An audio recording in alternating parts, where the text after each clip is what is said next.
Hello friends, I'm Nishal Minda, a jeweler by profession and an amateur astronomer. Today, I will briefly speak about telescopes. When we look up at the night sky and see stars, planets, nebulas and celestial objects with unaided eye, they just look like pinpoint light source or little with no details.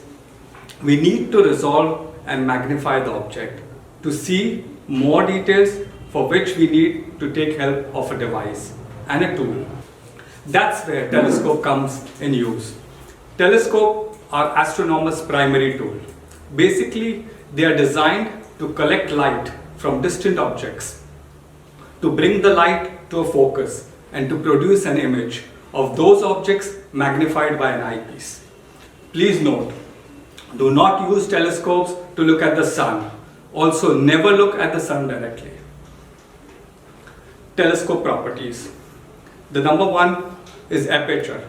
The job of collecting is done by the telescope's main lens or the primary mirror called the objective. The bigger the objective, the greater the detail you will see. The diameter of the objective is known as the aperture. The second one is the focal length. The distance from the main lens or the mirror to the focal point where the light comes to focus is the telescope's focal length. A telescope with long focal length will produce a large but faint image at its focal point. One with a shorter focal length will produce a smaller but a brighter image. Focal length divided by the aperture will give you the telescope's f ratio or the focal ratio. The last third point is the magnification. The degree of magnification offered by a telescope depends on the strength of the eyepiece. The focal length of the eyepiece, usually mentioned on the side of the eyepiece, indicates its power, its magnifying power. The shorter the focal length of an eyepiece, greater the magnification, and vice versa. Focal length of the telescope divided by the focal length of the eyepiece will give you the magnification derived from it. Traditionally, telescopes were of two types, the refractor telescopes and the reflector telescopes.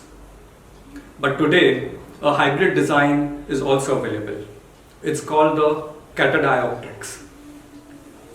Let's start with the first one. Refractor telescopes. Refractor uses lenses or series of lenses to collect and focus the light from distant objects. It is the classic long tube astronomical telescope and the direct descendant of the instruments built by Galileo. In its simplest form, it consists of a tube with a large lens fitted at the top called the objective, and the objective collects the light and focuses it down to the tube where a smaller lens and the eyepiece magnifies the image, which the observer then sees.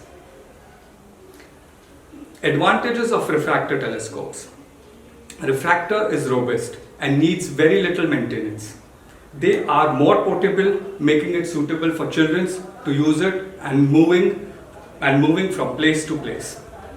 The images produced are sharp and have good definition, making the refractor ideal for looking at the moon, the planets and double stars. The disadvantages of refractor telescopes. Because lenses are more expensive to make than mirror, refractor telescopes are more expensive than the reflector telescopes. The refractor is also prone to an imperfection called chromatic aberration. This occurs when the objective lens fails to focus the colors of an object on the same point, for example, giving a star a faint halo of colors around it. Reflector telescopes. The reflector telescope uses mirrors to collect and focus light from a distant object. The light is collected by a concave main or primary mirror at the bottom of the telescope. The light is then reflected to a smaller mirror or the secondary mirror, which is suspended much higher up on the tube. This sends the light to the side of the tube where an eyepiece magnifies the image. Advantages of the telescope. Mirrors are easier and cheaper to manufacture than lenses. This means the reflector is inexpensive compared to refractor of the same aperture.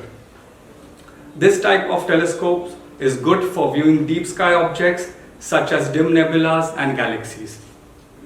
The reflector is also free from chromatic aberrations. Disadvantages of the reflector.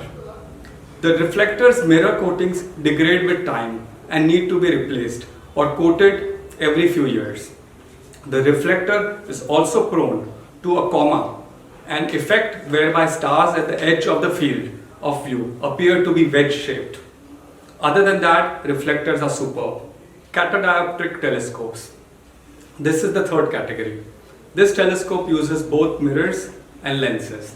At the top end of the tube is a lens known as the corrector plate. The light passes through this to the main mirror at the bottom end. From here, it is reflected to a secondary mirror fixed to the rear of the corrector plate, which is then reflected and sent back down the tube through a hole in the center of the main mirror to the eyepiece. The advantages of catadioptric telescopes. It is compact and relatively light, making it highly portable.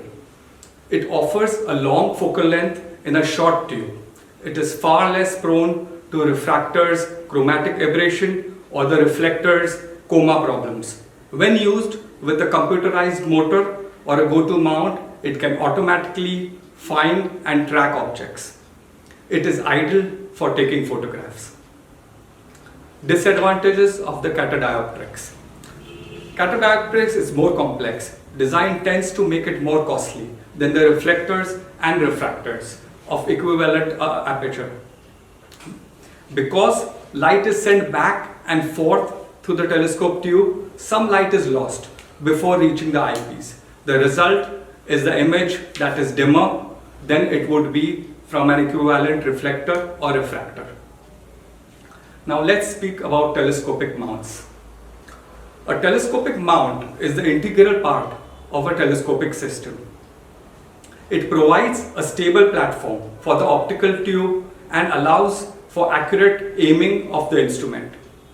There are two basic types to choose from. The first one, altitude and azimuth mount or alt-azimuth mount. The simpler of the two mounts is the alt-azimuth mount, lighter and more compact than the alternative equatorial mount. Like the mounting of a camera tripod, it allows the telescope to move from two axes in altitude, up and down through 90 degrees, and azimuth, which is left and right through 360 degrees. It is handy mount for casual observing, but its drawback is that stars do not move in the rigid altitude and azimuth trajectories. This makes it difficult to handle when tracking a celestial object, especially for astrophotography. Common variants of alt-azimuth mounts are the fork mount and the Dobsonian mount. The fork mount is standard mount used in most of the go-to telescopes. The second type of mount is the equatorial mount.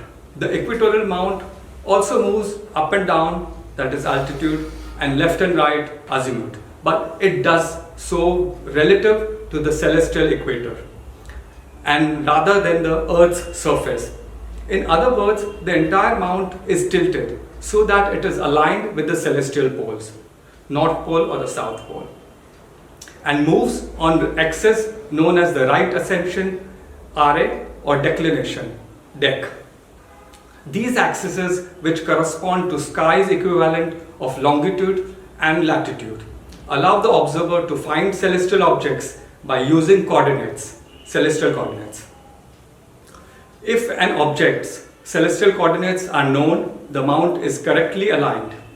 The observer simply adjusts the RA and DEC settings on the equatorial mount to bring the object into the telescope's field of view.